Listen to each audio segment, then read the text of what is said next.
大家好，我是汤姆。日常生活中，大多数人每天都会接触到家电，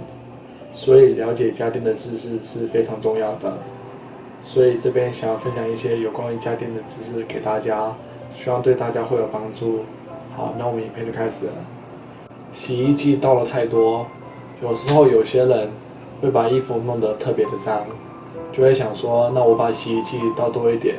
那这样子衣服是不是就能够洗得更干净了？其实这样做并不会洗得更干净，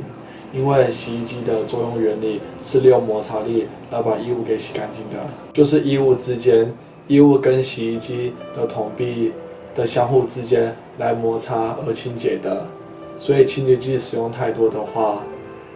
洗衣机的水面上面就会有太多泡泡，污垢就会浮上来，并会导致衣物上沾染更多污垢，而且大多数的洗剂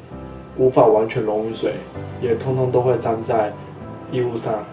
所以在倒入洗衣机前，最好是参考包装上的建议，再根据衣物的多寡来做调整就可以了。所以等洗完衣服之后，如果衣服摸起来滑滑的，就代表你这次洗衣剂使用的太多了，那么下一次再减少就可以了。洗完衣服后会立刻把盖子盖上，很多人在洗完衣服之后就会立刻的把洗衣机的盖子给盖上，因为怕会有脏东西跑进去里面。但其实这样是错的，因为衣服刚洗完之后，洗衣机里面还会残留水分，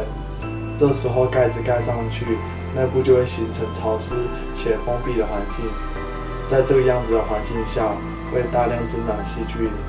然后在你下一次清洗衣物的时候，就会统统沾染在上面了。所以建议的做法是，衣服洗完之后，盖子先打开，让它透气，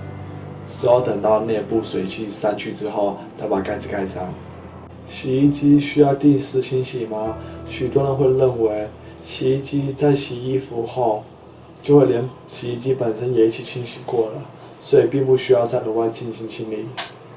但其实这样想是错的，因为洗衣机长时间来清洗了大量的衣服，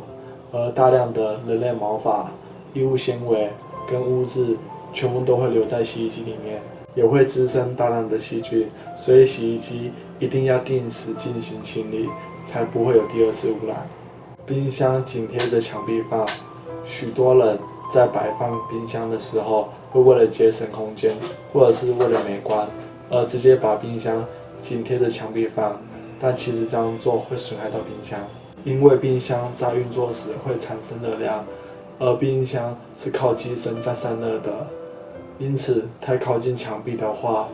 压缩机在散热的时候就会比较困难。时间久了，冰箱温度会上升，冷藏效果也会变差，耗电量也会上升，而且也会容易故障。